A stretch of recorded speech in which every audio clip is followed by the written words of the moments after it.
Hello everyone, welcome back. हम लोग पढ़ रहे थे लोकस। लोकस का कुछ क्वेश्चन किया था डेफिनेशन वगैरह पढ़ने के बाद। बोला था लोकस के कुछ क्वेश्चन करेंगे और कुछ थ्योरेटिकल पोर्शन पढ़ेंगे, उसका आइडिया क्वेश्चन स्टार्ट करेंगे। बट मैं जेई का क्वेश्चन देखने गया तो उसमें स्ट्रेट लाइन के क्वेश्चन ही मिक्स हैं। तो अभी टारगेट जेई एडवांस के क्वेश्चन कराने से पहले टारगेट ये है कि लोकस के जो भी क्वेश्चन वो कराएंगे नॉर्मल, उसके बाद जो कुछ इम्पोर्टेंट पॉइंट है वो लिखाएंगे, राइट। इम्पोर्टेंट पॉइंट लिखाने के बाद फिर स्ट्रेट लाइन करेंगे, ठीक है। तो लोकस के कुछ क्वेश्चन करने से पहले हम चाहते हैं कि आप कुछ इम्पोर्टेंट पॉइंट लिख ही लीजिए, ज़्यादा बेटर है। तो टू बी रिमेंबर क्या है?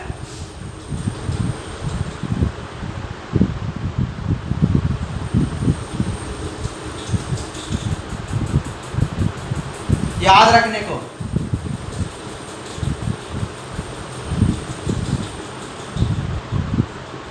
To be remember, right. तो ट्रायंगल के बारे में ढेर सारी बात पता ही है, सारी चीजें। आई रिपीट, ट्रायंगल के बारे में मैंने बांच दिया था लिखने के लिए। सब बच्चों को बोला था लिखने के लिए, फाउंडेशन में काम आएगा, फाउंडेशन की तरह। अब उसको पढ़ना, जो भी लिखे हैं ज़रूरी है। उसमें ट्रायंगल होगा, क्वाड्रिलेटरल होगा and as well as circle होगा, राइट। जितने भी इस ज्योमेट्री, प्लेन ज्योमेट्री के फाउंडेशन वर्ड थे, प्रॉपर्टी वगैरह थे, अप टू 10th वो सारे लिखे हुए थे उसमें, उनको पढ़िएगा। लेकिन कुछ चीज़ें हैं जो वहाँ पे नहीं बोला जाता है, तो वो 2 पॉइंट बोलेंगे यहाँ पे। तो क्या होता है, लिखिए। ऑर्थो सेंटर पहला में लिखे, पहला में टू बी रिमेंबर में ऑर्थो सेंटर लिखिए। Ortho centre comma centroid,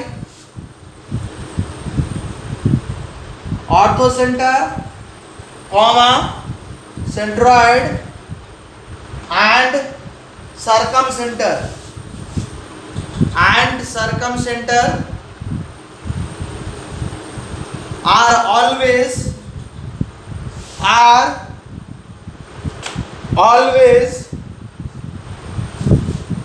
collinear, are always collinear, and centroid divides the line joining, and centroid divides the line joining ortho centre को लिखिएगा कैपिटल ओ से, राइट। कितने लोग कैपिटल एच भी कहते हैं? कैपिटल ओ और एच ऑर्थो सेंटर को दिखाता है। Centroid divide the line joining ortho centre, that is ortho centre के बगल में ओ लिख लीजिएगा। एंड सर्कम सेंटर को सी से लिखते हैं। हाँ, सेंट्रॉइड के बगल में लिखेगा जी, सेंट्रॉइड को जी से लिखते हैं, राइट। सेंट्रॉइड बगल में G, divide the line joining orthocentre बगल में ओ, एंड सर्कम सेंटर बगल में सी। अगर यहाँ ओ यूज़ करेंगे तो सर्कम सेंटर के लिए सी यूज़ करेंगे, और यहाँ ए यूज़ करेंगे तो सर्कम सेंटर के लिए ओ यूज़ करेंगे। लेकिन ये वाला ज़्यादा नहीं चलता है, ये वाला चलता है, राइट। ओ ऑर्थो के लिए, सी सर्कम के लिए। Circum centre in the ratio 2:1, the ratio 2:2। अगर ये ऑर्थो सेंटर है, ये सरकम सेंटर है, दोनों का लाइन जॉइनिंग है, यहाँ पे सेंट्रॉइड होगा अगर G, तो ऑर्थो सेंटर टू सेंट्रॉइड 2 होगा, 2 सेक्शन, और सेंट्रॉइड टू सरकम सेंटर 1, इसलिए 2:1 कितना हुआ? 2:1। इसको OGC कहते हैं, OGC, राइट। तो OGC में G क्या करेगा? O एंड C के बीच 2:1 में डिवाइड करेगा, याद रखिए, राइट। ये पॉइंट हो गया, याद रहेगा तो बहुत हेल्प करता है, नहीं तो इसका प्रूफ बहुत लंबा है, प्रूफ की जरूरत नहीं है आपको। कहिएगा तो करेंगे, वेक्टर में करके दिखाएंगे, लेकिन करने की जरूरत नहीं है। टाइम वेस्ट होता, टाइम लैप्स कहते हैं उसको। दूसरा लिखिए,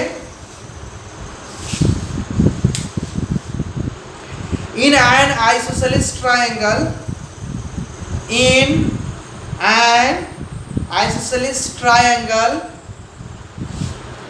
in an isosceles triangle, triangle के आगे लिखिए G, सेंट्रॉइड लिखेगा, सेंट्रॉइड के आगे G, कॉमा, ऑर्थो सेंटर के बाद O, कॉमा, इन सेंटर,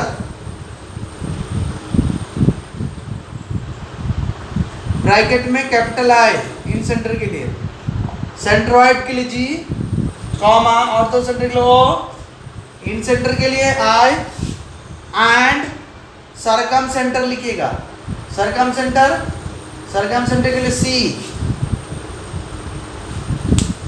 सरकम सेंटर के लिए C, lie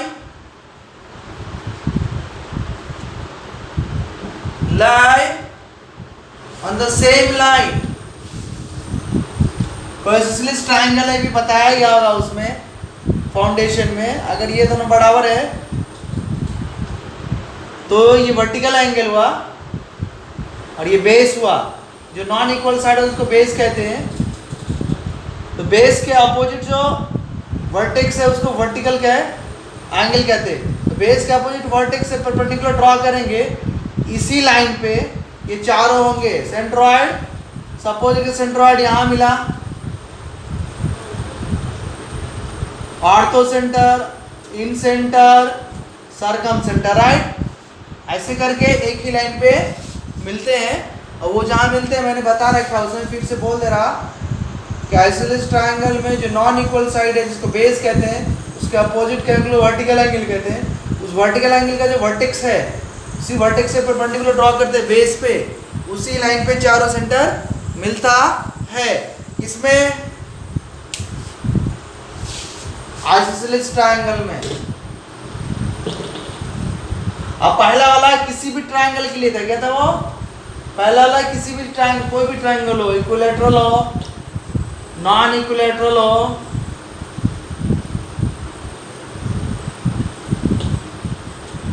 आइसोसेलेस हो, सब में। लेकिन इक्विलैटरल की एक खास प्रॉपर्टी जो तीसरा लिख लो, in an equilateral triangle, in an equilateral triangle, right. हम शॉर्ट में लिखते हैं, आप लिखिए centroid comma, orthocentre O, orthocentre का and circumcentre C, GOC, lie, LIE, lie at one point, ये भी बता रखा गया है सबको उसमें। अगर तीनों साइड इक्वल हैं तो इससे परपेंडिकुलर ड्रॉ करेंगे। यहाँ पे इक्विलैटरल ट्रायंगल में अगर परपेंडिकुलर ड्रॉ कर देते हैं तीनों साइड में अपोजिट वर्टेक्स से, तो तीनों परपेंडिकुलर, एल्टीट्यूड भी हो जाता है, परपेंडिकुलर बाइसेक्टर भी होता है, एंगल बाइसेक्टर भी हो जाता है, मीडियन भी हो जाता है, चारों हो जाता है। इसलिए सब चीज इसी जगह मिलता है, राइट। ओके, तो यहाँ पे तो मैंने एक और चीज छोड़ दिया, लिखना चाहिए GOC and in centre, centroid, ortho centre, circum centre and in centre lie at one point, एक ही पॉइंट पे, यही पॉइंट पे। ओके, मुझसे लिखना छूट गया था, नोट्स बना रहा था उस टाइम में, डायग्राम मैंने नहीं बनाया था, सीधा लिख रहा था याद करके क्या क्या है वो इम्पोर्टेंट, तो वो एक चीज़ छूट गए थे। यहाँ पे डायग्राम बना तो याद है कि चारों चीज़ हो गई है, एल्टीट्यूड भी हुआ, एंगल बाइसेक्टर हुआ, परपेंडिकुलर बाइसेक्टर भी हुआ और मीडियन भी हुआ, उसी तरह ये भी, उसी तरह ये भी। तो अल्टीट्यूड का point of intersection ortho centre कहलाता है, परपेंडिकुलर बाइसेक्टर का, परपेंडिकुलर साइड का परपेंडिकुलर बाइसेक्टर होता है, परपेंडिकुलर बाइसेक्टर का पॉइंट ऑफ इंटरसेक्शन सेंट्रोइड कहलाता है, एंगल बाइसेक्टर का point of intersection in centre कहलाता है, और मीडियन का पॉइंट ऑफ इंटरसेक्शन सेंट्रोइड कहलाता है। तो ये तो चारों एक ही जगह मिलेंगे कि यही एल्टीट्यूड है, यही एंगल बाइसेक्टर है, यही परपेंडिकुलर बाइसेक्टर है, यही मीडियन है, तो चारों एक ही पॉइंट में मिलेंगे कहाँ, इक्विलैटरल ट्रायंगल में। इसका बहुत ही इम्पोर्टेंट कॉन्सेप्ट्स है।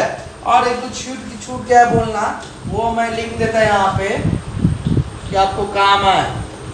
राइट एंगल के लिए लिख लो। चौथा मुझे पढ़ाते पढ़ाते याद आ रहा है कि और क्या है, राइट एंगल है, तो अभी लिखाएंगे, पहले समझ लिए। राइट एंगल ट्रायंगल में जहां पे दोनों आर्म्स 90 बनाते हैं वो होता है ऑर्थो सेंटर,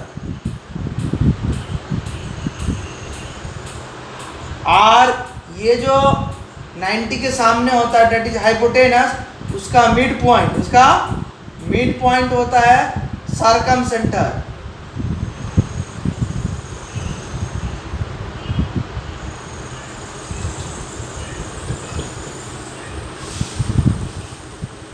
तो look, in a right angle triangle, लिखिए in a right angle triangle, in a right angle triangle, ortho center lie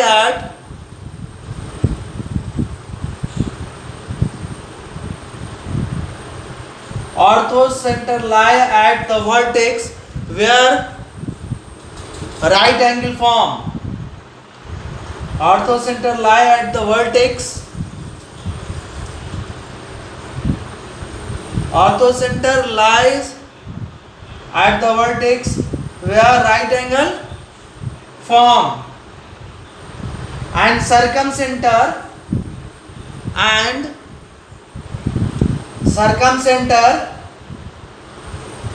at the midpoint of hypotenuse, and circumcenter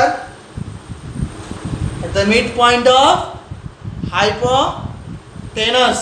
इसका बहुत फास्ट एप्लीकेशन है। राइट एंगल देखा, right angle देखने के बाद ortho centre बोला जा निकालने के लिए, फट से जुड़ा कहाँ पे 90 बन रहा है उसका वर्टेक्स निकाल लिया, हो गया ऑर्थो सेंटर है कोऑर्डिनेट। बोला गया सर्कम सेंटर निकालो, तो इन दोनों का वर्टेक्स निकालने के बाद दोनों से मिड पॉइंट निकाला, सर्कम सेंटर आया, राइट। अब इन सेंटर ऑलवेज ट्रायंगल के इनसाइड होता है, इन सेंटर ऑलवेज ट्रायंगल के इनसाइड होता है, याद रखिए।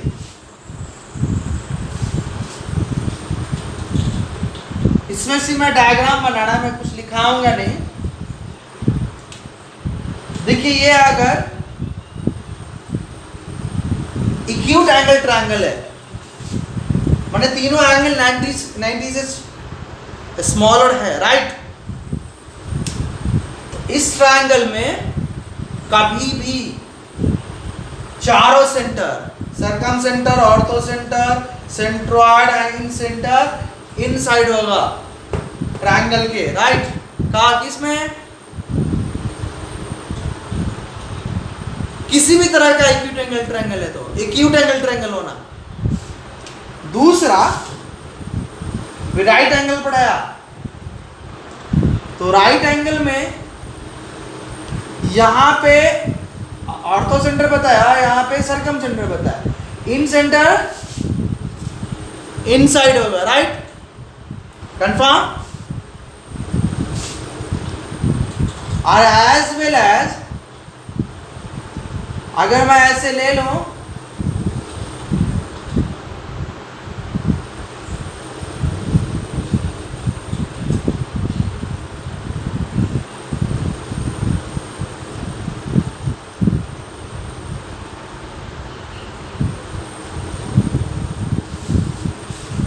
तो सेंट्रॉइड भी इनसाइड ही होगा। इसका सेंट्रॉइड, सॉरी, हर एक तरह के ट्रायंगल में सेंट्रॉइड इनसाइड होता है। क्या होता है? हर एक तरह के ट्रायंगल में सेंट्रॉइड इनसाइड होता है, right. Okay. As well as incentre भी इनसाइड ही होता है। तो दो तरह का सेंटर, इन सेंटर और सेंट्रॉइड, ट्रायंगल के इनसाइड होता ऑलवेज, चाहे वो एक्यूट हो, राइट हो और ऑब्ट्यूज हो। अभी करेंगे ऑब्ट्यूज का। बट इसमें चारों अंदर नहीं हुए, इसमें सेंट्रॉइड अंदर होगा, इन सेंटर अंदर होगा, बट सरकम सेंटर साइड पे है। कहाँ साइड पे? वर्ड हाइपोटेनस के मिड पॉइंट पे। और ऑर्थो सेंटर कॉर्नर पे जहाँ पे 90 डिग्री फॉर्म कर रहा है। इसमें चारों अंदर हो गए, इसमें जी, आई, ओ एंड सी सब अंदर। ओके।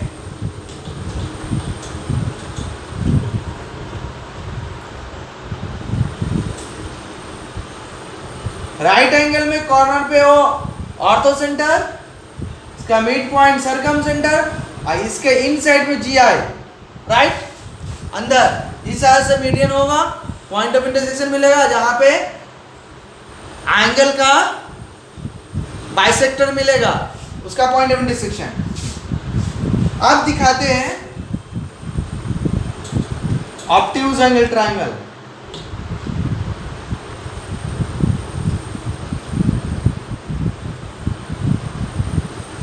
तो ऑब्ट्यूज एंगल ट्रायंगल का भी जी और आई अंदर ही मिलेगा, इसकी इनसाइड। बट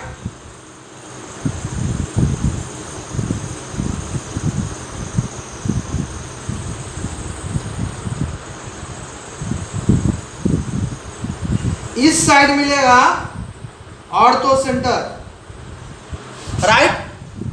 क्योंकि इस वर्टेक्स से इस साइड पे परपेंडिकुलर ड्रॉ करेंगे तो साइड को एक्सटेंड किया, नीचे गया। इस साइड पे इस वर्टेक्स से परपेंडिकुलर ड्रॉ करेंगे तो साइड पे से नीचे गया।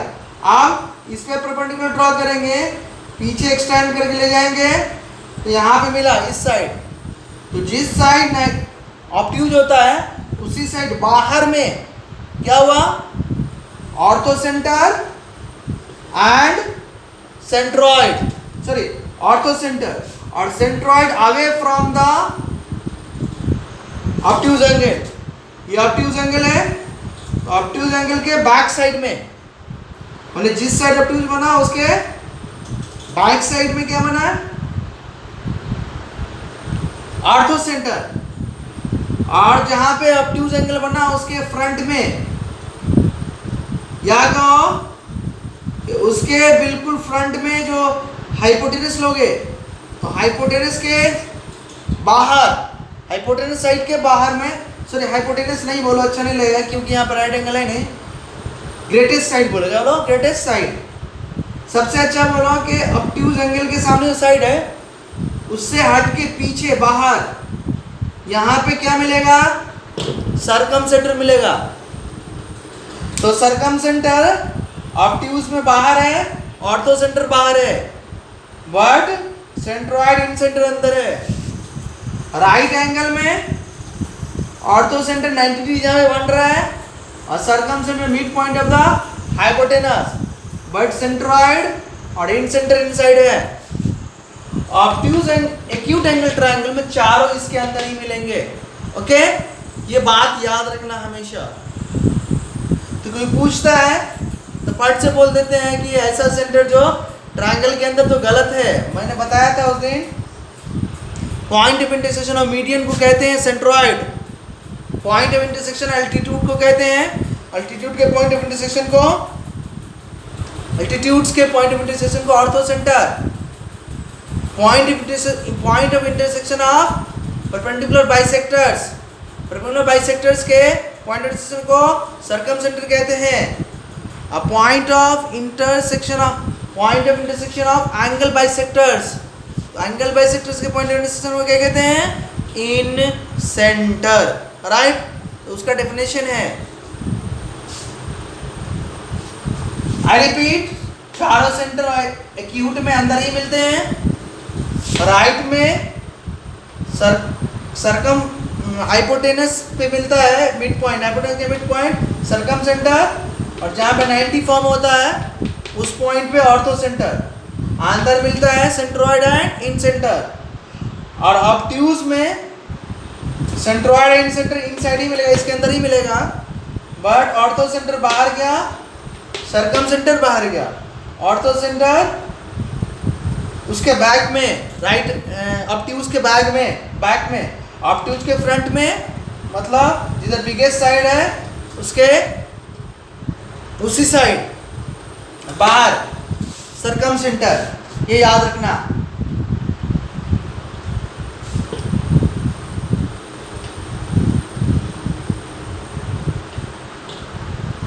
इसमें खास तौर से पहला पॉइंट आज जो लिखा है अभी, वो पहला पॉइंट, तीसरा पॉइंट और चौथा पॉइंट बहुत ही इंपॉर्टेंट पॉइंट है। फर्स्ट, थर्ड, फोर्थ, आज का 4 में से 3 सेकंड स्टेटमेंट है, याद रहना चाहिए, उस पर से ज़्यादा क्वेश्चन होता नहीं है। स्टेटमेंट याद है, अगर क्वेश्चन आएगा तो लगा देंगे, तो नहीं। लेकिन जो फर्स्ट पे उस पर क्वेश्चन बनाया जाता है, न्यूमेरिकल बनता है, थर्ड वाले पॉइंट में न्यूमेरिकल बनता है, फोर्थ वाले पॉइंट पे न्यूमेरिकल बनता है फास्ट, राइट, वो याद रखना है। तो फास्ट बनाने के लिए 4 पॉइंट है। अब और भी चीज़ें हैं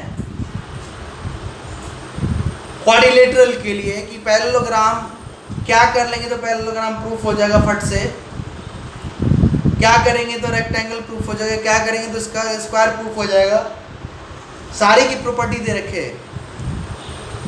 फिर वो एंगल बाइसेक्टर्स का थ्योरम है, जो इक्वल रेशियो में बांटते हैं साइड को और अपोजिट साइड के सेगमेंट को, वो वाला इम्पोर्टेंट है। सिमिलर ट्रायंगल के, मतलब जितने प्रॉपर्टी लिखाए गए हैं आपको दिए गए हैं उसको पढ़ना है, जब कभी भी यूज़ होगा। अब आने वाला यूज़ स्ट्रेट लाइन में जब आएंगे तो यूज़ आएगा ही आएगा, नहीं होने का सवाल ही नहीं उठता है, बिल्कुल याद रखिएगा।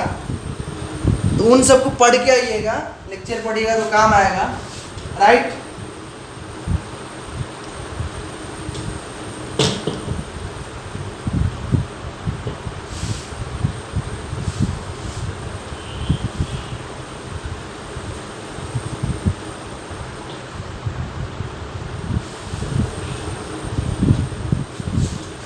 Okay, right. अब हम सोच रहे हैं कि लोकस का क्वेश्चन कर लें, तो स्ट्रेट लाइन में इंटर करेंगे, फिर इन स्ट्रेट लाइन का करने के बाद फर्दर मूव करके हम आईटी क्वेश्चन करेंगे, तब होगा खत्म एक बड़ा सा chapter coordinate system and straight line मिलाकर टोटल, राइट।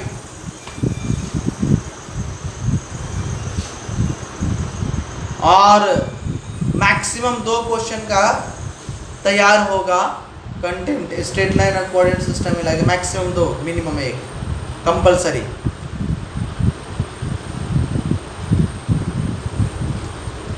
मैं सिर्फ क्वेश्चन लिखाऊंगा क्योंकि ऐसे ऐसे क्वेश्चन बहुत किए आप। ग्राफ ड्रॉ करना आपको पिजन होल्स बना के, ग्राफ खुद आप ले लीजिएगा, रैपर में सॉल्व कीजिएगा। लिखिए bye taking a number of solutions, मैं एक का ग्राफ पिजन होल बना दूंगा, बाकी आपका काम है कर लेना। By taking a number of solutions, by taking a number of solutions, number of solutions, sketch the loci मतलब पाथ, ग्राफ, लोकी मतलब graph path, sketch the loci of the following equation, 2x plus 3y equal to 10।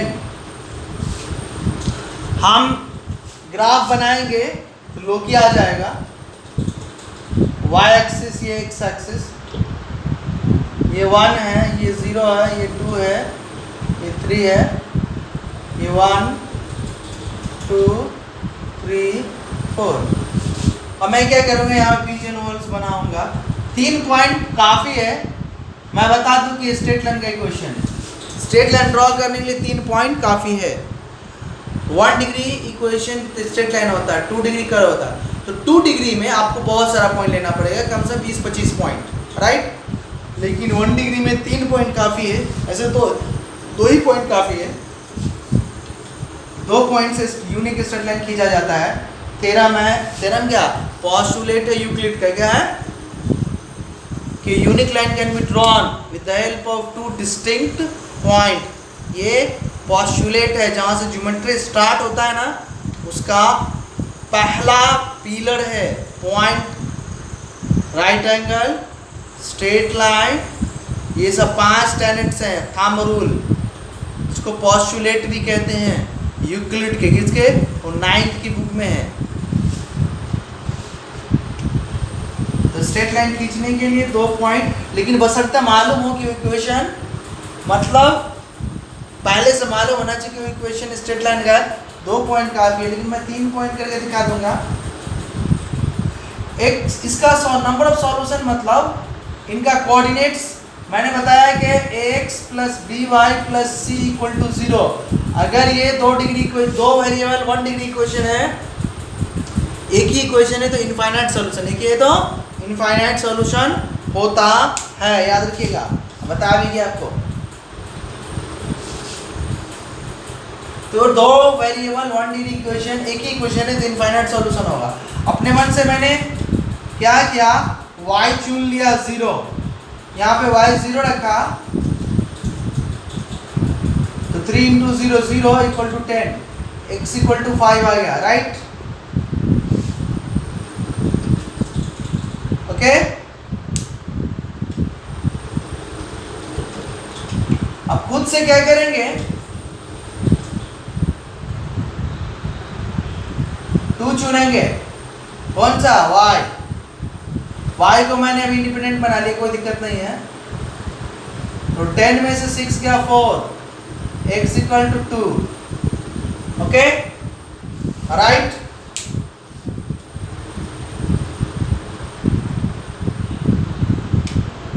और तीसरा क्या चुनेंगे, 4 चुन लिया y को,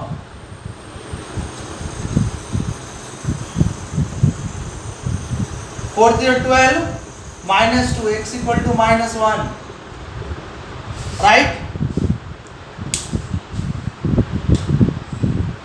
मुझे 3 पॉइंट काफी है, यहाँ पे लिख लेते हैं 2x plus 3y equal to 10, pigeon hole से यहीं पे लिख लेते हैं।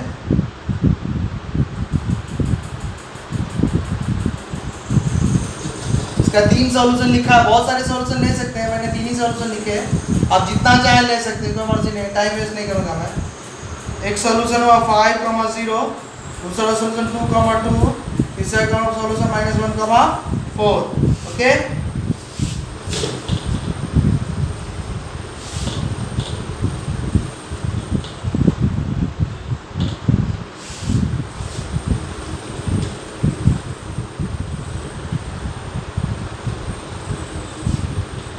1 2 3 4 5, मुझे आगे जाने की जरूरत नहीं है लेकिन लिख लेगा 6 क्योंकि 5 तक है x में। -1 भी है तो इधर -1 -2 -3 ले लेता, आगे जाने की जरूरत है नहीं क्योंकि होता है नहीं। और y में 0 4 पॉजिटिव ही है। 1 2 3 4 राइट। तो पहला पॉइंट x 5 है y 0 है, 5,0 ये हुआ 5,0 यहाँ पे।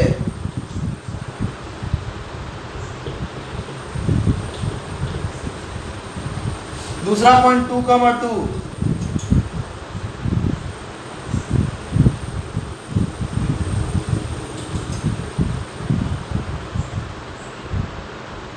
हुआ 2,2 दूसरा पॉइंट। स्केल लेके मिला देंगे ग्राफ आ जाएगा, लेकिन इसको भी प्लॉट करने -1,4 -1 है यहाँ 4 यहाँ।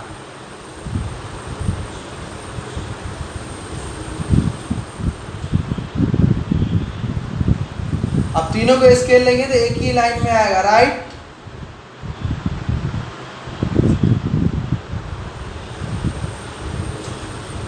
ये किसका लोकस निकल गया पॉइंट 2x + 3y = 10। एक क्वेश्चन करके दिखा दिया। अब आपका काम है जो 2 डिग्री क्वेश्चन है उसका कम से कम 15-20 पॉइंट लेके काम कीजिएगा, 1 पॉइंट लेके काम नहीं होगा। टाइम वेस्ट क्या करना, मैं एक ही क्वेश्चन दूंगा 2 डिग्री वाला।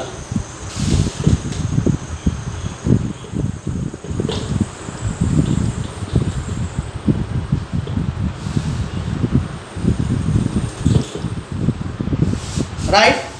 अब इसी को हम आगे चलेंगे तो कितना फास्ट लिखेंगे स्ट्रेट लाइन में। स्ट्रेट लाइन का लोकस था, स्ट्रेट लाइन का इक्वेशन था, स्ट्रेट लाइन का ग्राफ था, बहुत सी तरह से बोल सकते हैं।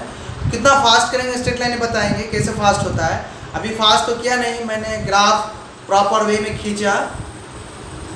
आपको होमवर्क है उसी क्वेश्चन को, एक क्वेश्चन है 4x - y = 7, इसका लोकस खींचना है, डायरेक्ट ग्राफ खींचना है। दूसरा y² = x, ये वाला कीजिएगा, इसमें 2 डिग्री है तो क्या करना है आपको 15-20 पॉइंट लेके खींचना है। पास पॉइंट होने, पॉइंट बिल्कुल करीब होने। तीसरा मत कीजिए, बाकी बड़े आएंगे बहुत टाइम लगेगा राइट। ये 2 क्वेश्चन का आपको ड्रॉ करना है लोकस, बहुत सारे सॉल्यूशन लेके, वही पिजन होल बना के जैसे मैंने बनाया था ये।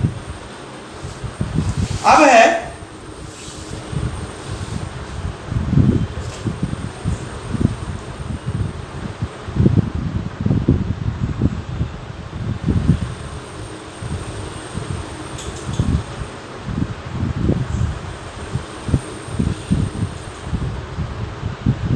मैं एक क्वेश्चन लिख रहा हूँ, सॉल्व करूंगा, बाकी क्वेश्चन आप सॉल्व करेंगे। लिखिए question heading, A and B being A and B, capital A and capital B, आगे BEING being a fixed point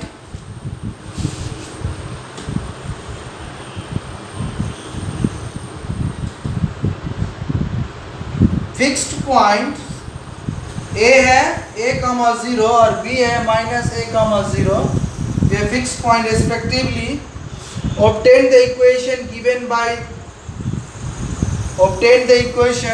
by the locus of P। Suppose P यहाँ है, ये h, k है, बाद में h को रिप्लेस करेंगे x से, k को रिप्लेस करेंगे y से। obtain the equation giving the locus of P when, पहला जो सॉल्व करूंगा मैं, pa² - pb² = एक कांस्टेंट का नाम है 2k², क्या है कांस्टेंट 2k², राइट। और होमवर्क लिखना है ये सेम चीज, p का लोकस निकालना है। होमवर्क लिखना है, तीसरा होमवर्क हुआ P A equal to N small P B. N constant है, एन क्या है? कांस्टेंट है। चौथा होमवर्क हुआ तुम्हारा P A equal to P B equal to C constant है, एंड ये क्वेश्चन निकालना है P B square plus P C square equal to 2 times P A square. लेकिन सी इसमें यहाँ सी है नहीं, सी का कोऑर्डिनेट यहाँ दे देते स्मॉल सी कॉमा 0। कितना? Small C comma 0, right. कुछ करना नहीं, डिस्टेंस फॉर्मूला वगैरह लगाना है। जो हेडिंग क्वेश्चन था उसी क्वेश्चन में ए आर बी फिक्स है, ए आर बी लेके ऐसा ही लेके इसका इक्वेशन निकालना, लोकस निकालना है। एन कांस्टेंट है, इसका लोकस का इक्वेशन निकालना है, सी कांस्टेंट है।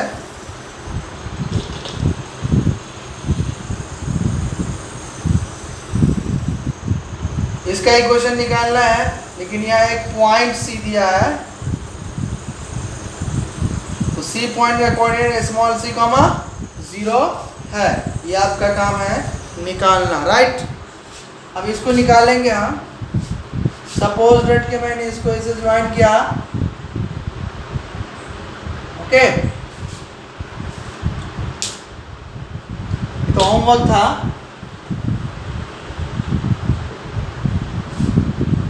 अब मैं इसको दो जगह P A plus P B कर सकता, मैं A square minus P B करने से क्या फायदा वो देख लेता मैं, पी ए प्लस बी करने से क्या फायदा है। तो मुझे तो कोई फायदा दिख नहीं रहा, राइट। इज इट दिख रहा है क्या?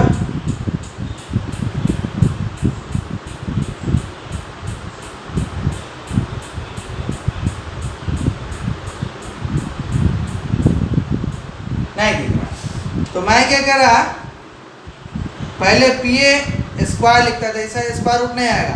क्या आता है? डिस्टेंस इधर स्क्वायर नहीं होता, इधर स्क्वायर रूट, इधर स्क्वायर है तो इधर स्क्वायर रूट नहीं आएगा। तो यहाँ पे h minus A to the whole square, k minus 0 to the whole square. तो पी ए स्क्वायर आया h minus A to the whole square plus K square, right. अब आया पी बी स्क्वायर, तो यहाँ से इस साइड से square root नहीं आएगा, h minus minus plus x1 minus x2 का formula, k minus 0 that is K square, right. अब यहाँ पे हम पुट करेंगे पी ए स्क्वायर की जगह, पी ए स्क्वायर पुट किया h minus A whole square plus K square minus P B square h plus A whole square plus K square, right. लेकिन ये के से कंफ्यूज कर जाएंगे, तो बेटर क्या है, इस के को फिलहाल चेंज कर दो नाम। ये के लोकस का है, राइट।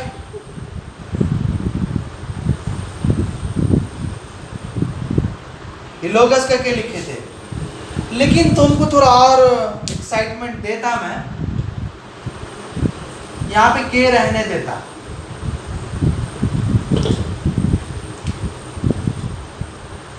जब कोई दूसरा पहले से लोकस नहीं दिया हुआ है, तो लोकस पॉइंट को बेटर है x कामा y ही मान लो, बाद में चेंज करने की जरूरत नहीं पड़ेगी, ओके।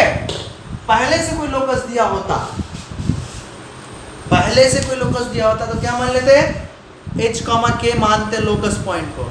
यहाँ से पहले से कोई दूसरा लोकस दिया ही नहीं हुआ, डायरेक्ट कंडीशन देके लोकस निकालने के लिए बोला लोकस का इक्वेशन, तो यहाँ पे लोकस पॉइंट को h कामा k की जगह x कामा y मान लो, कोई दिक्कत नहीं है।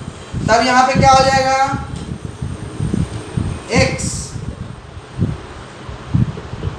यहाँ y, यहाँ x, यहाँ y, राइट। अब कॉन्फ्लिक्ट नहीं करेगा सिंबल में, यहाँ पे लिखेंगे तो लिखेंगे x minus A to the whole square plus Y square minus P B square लिखेंगे x plus A to the whole square plus Y square. अब सिंबल कंफ्लिक्ट नहीं किया पहले से दिए हुए में, ओके राइट। तो प्रॉपर चॉइस ऑफ सिंबल भी होना कंपलसरी है क्वेश्चन बनाने के लिए। तो प्रॉपर चॉइस ऑफ सिंबल नहीं होता है तो आंसर गलत हो जाता है।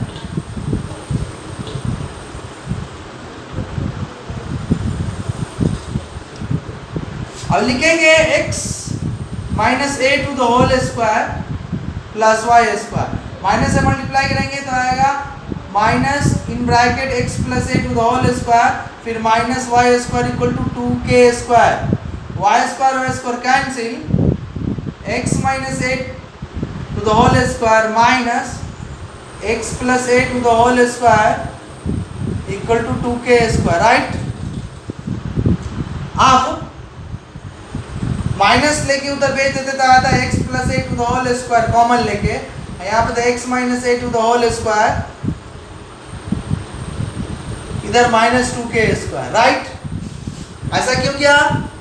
ऐसा इसलिए किया कि एक फॉर्मूला मैंने पढ़ा रखा है, a plus B to the whole square minus a minus B to the whole square equal to 4 times A B. क्या लिखा है? 4 टाइम्स ए बी बता रखा है मैंने। यहाँ से माइनस कॉमन लिया तो माइनस कॉमन इसमें प्लस, इस पे माइनस, माइनस उस साइड चला गया। अब इसका a plus B to the whole square minus a minus B to the whole square, formula 4 times A B.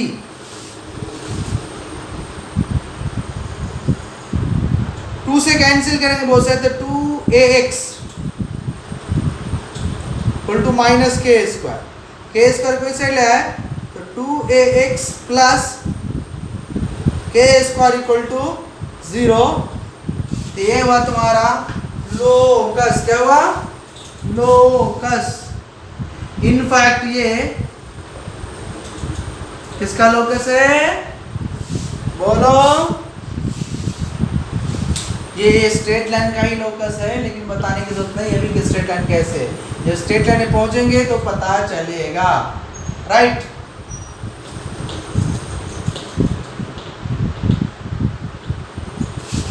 आज हम लोग जितने भी लोकस के क्वेश्चन कर पाएंगे। नेक्स्ट लेक्चर से हम लोग स्ट्रेट लाइन स्टार्ट कर देंगे, ओके। तो नेक्स्ट लेक्चर स्ट्रेट लाइन ही स्टार्ट होने वाला है।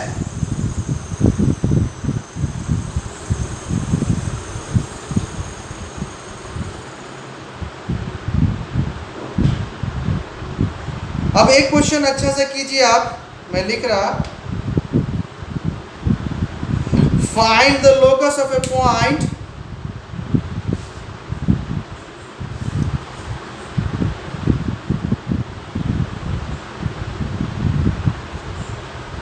find, मैं डायग्राम टाइप करवाऊंगा, find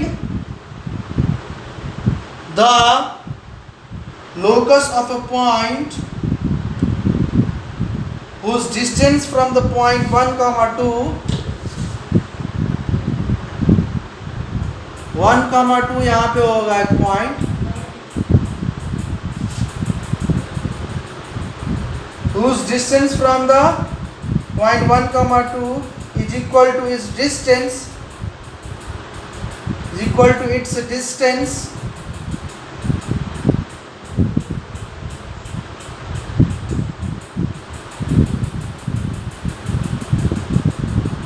from the y-axis।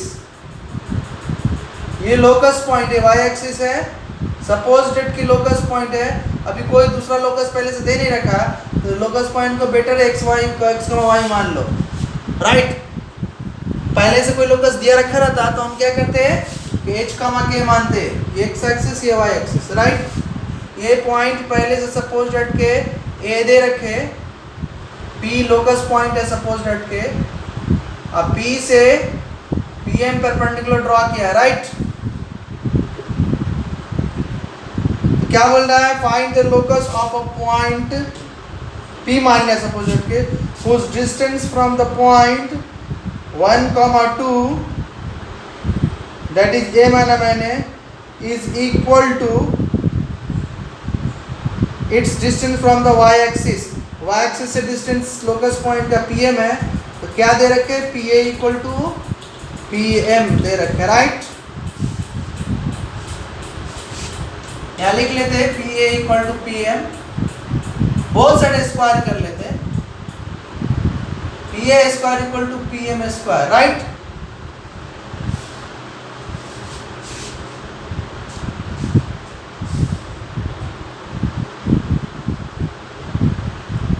अब क्या करेंगे, यहां से परपेंडिकुलर ड्रॉ करेंगे।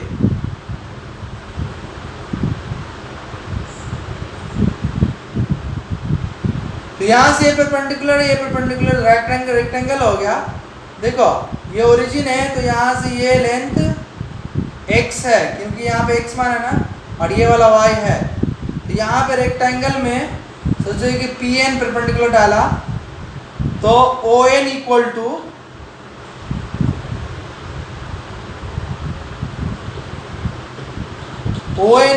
P M, quadrilateral PMON is a rectangle, right. ये भी 90, ये पहले से 90 है, ये 90, तो ऑटोमेटिक 90, राइट। रेक्टेंगल हो गया, यहाँ से 90 ड्रॉ किया है। रेक्टेंगल का अपोजिट साइड इक्वल होता है, इसके अपोजिट ये है, और दूसरा OM इक्वल टू PN, ये इसके अपोजिट है।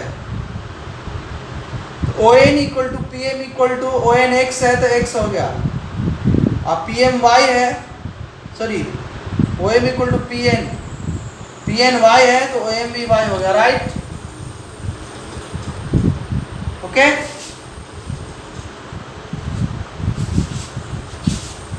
तो अब m का कोऑर्डिनेट लिखेंगे, क्या लिखेंगे, m का कोऑर्डिनेट लिखेंगे।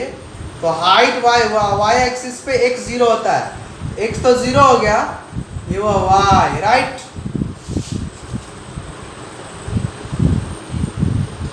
ये वाला OM कितना निकला, y, और y एक्सिस पे x हमेशा 0 होता था, x 0 y। अब हम यहाँ पे डिस्टेंस लिखेंगे PA स्क्वायर लिखेंगे तो कोई दिक्कत है नहीं, इसलिए कि इस साइड स्क्वायर रूट नहीं आएगा, x1 की जगह x और x2 की जगह 1, तो x1 minus x2 whole square plus y1 की जगह y माइनस y2 की जगह 2 होल स्क्वायर। दूसरा pm स्क्वायर, राइट। तो pm स्क्वायर लिखेंगे तो होगा x1 की जगह x, x2 की जगह 0, इधर स्क्वायर है तो इधर स्क्वायर रूट नहीं आएगा, यहाँ y1 की जगह y और y2 की जगह y, तो pm स्क्वायर ये 0 हो गया, x स्क्वायर, राइट। अब यहाँ पुट करेंगे, pa स्क्वायर पुट करेंगे, x minus 1 to the whole square plus y minus 2 to the whole square equal to x square, right. अब इसको एक्सपांड करेंगे तो x square minus 2x plus 1, expand करें तो y square minus 4y plus 4 equal to x square cancel, तो y square minus 2x minus 4y, right, और 4 plus 1 5, okay, right. तो ये वाला लोकस किसका, P का मूव करेगा, ये क्या है, इनफैक्ट पैराबोला है, बताएंगे बाद में पैराबोला कैसे हुआ, ओके। इसका लोकस ड्रॉ करने की क्वेश्चन है, बस इक्वेशन निकालना है, निकाल के दे दिए P पॉइंट का लोकस। अब यहीं पे h k लिखते थे, h k में आता तो h को x से रिप्लेस करते और k को y से रिप्लेस करते, तो टाइम बच गया। पहले से लोकस नहीं दिया हुआ है, तो पहले से लोकस दिया हुआ है तो लोकस पॉइंट को हमेशा h k मानना है, और पहले से कोई दूसरा सिंबल h k में है तो कोई दूसरा सिंबल मानना है क्या लोकस पॉइंट के लिए, लेकिन x y नहीं मानना है, पहले से लोकस दिया हुआ है। तो इसलिए बोला proper choice of symbol compulsory है।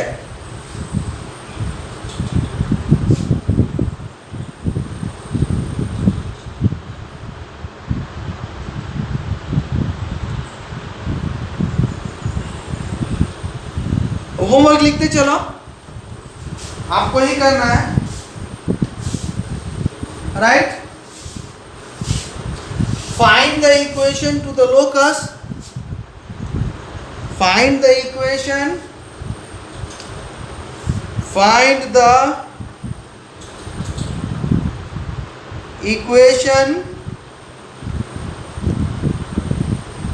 to the locus of a point, locus of a point which is always equidistant, which is always equidistant from the points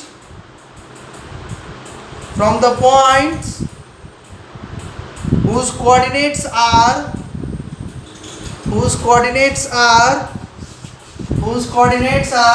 इसी जो हेडिंग है उसी बेस्ड क्वेश्चन सब है। पहला क्वेश्चन 1,0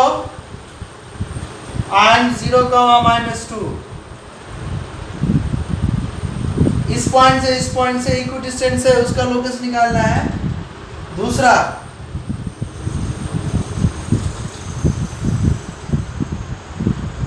एक पॉइंट है जो इससे और इससे इक्वल डिस्टेंस पे है, तो उसका लोकस निकालना है।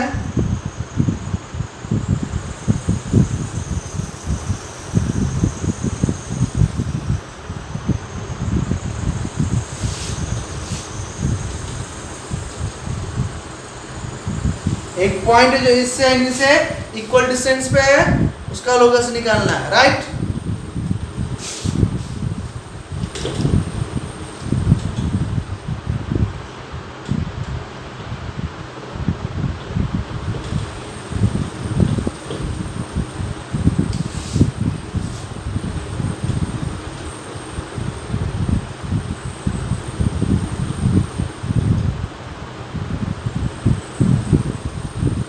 अगला लिखे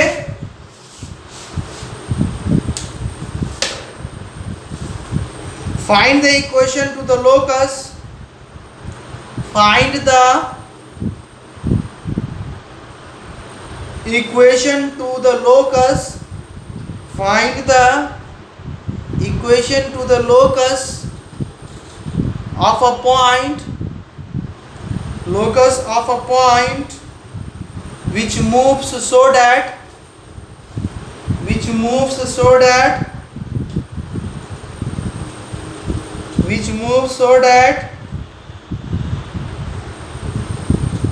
its distance from the axis of x, its distance from the axis of x is 3 times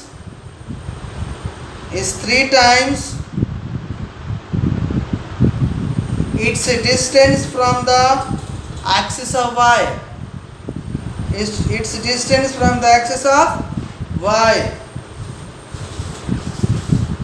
homework क्या है?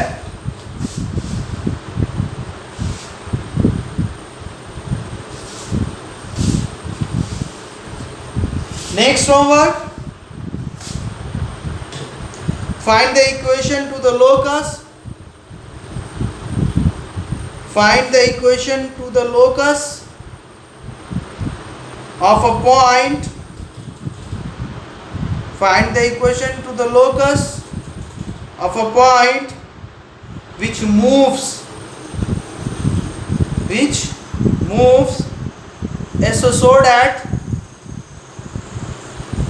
so that its distance from the point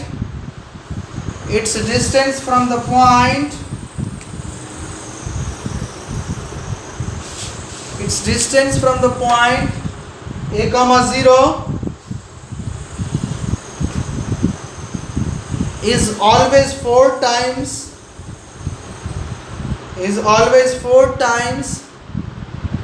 its distance from the axis of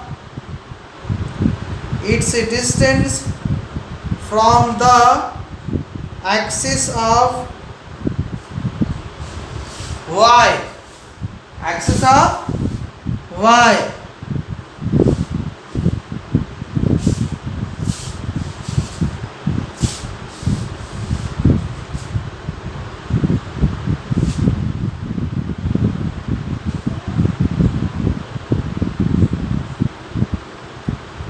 अगला question लिखे हैं, homework ही है, सब आसान आसान homework करना है। Find the equation two the locus, find the equation two the locus of a point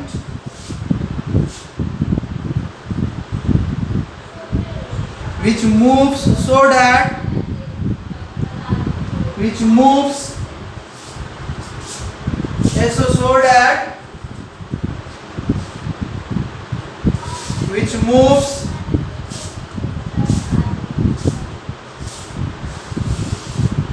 so that the sum of the squares of its distances, sum of the squares of its distances from the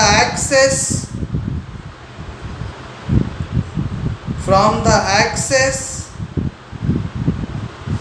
is equal to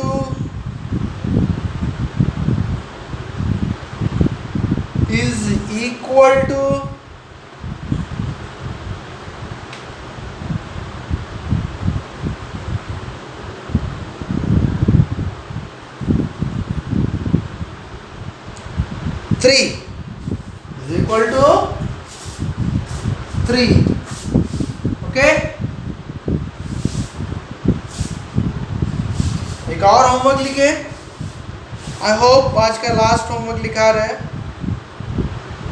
फिर भी 4-5 रह ही गए।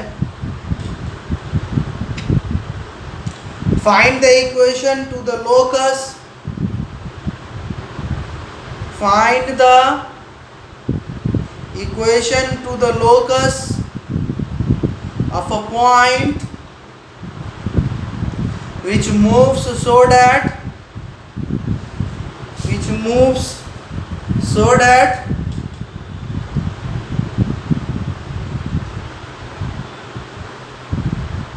its distance from the point 3, 0, its distance from the point लिखेगा, coordinate point लिखेगा 3, 0 is 3 times its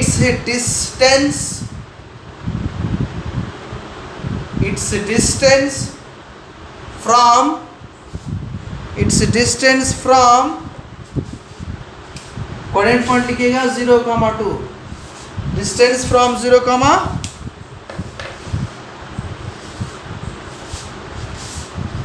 2. Okay, right?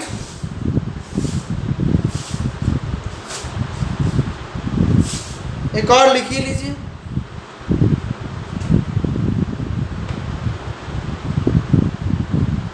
Find the equation to the locus of a point. Find the equation to the locus of a point which moves so that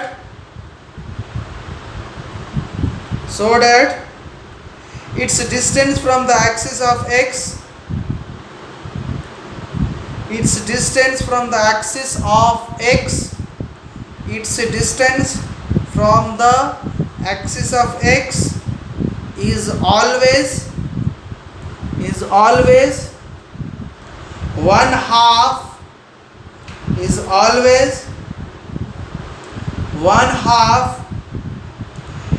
its distance from the origin, right? अब हम लोग ये जगह stop करेंगे, next lecture में मिलेंगे straight line से। Okay.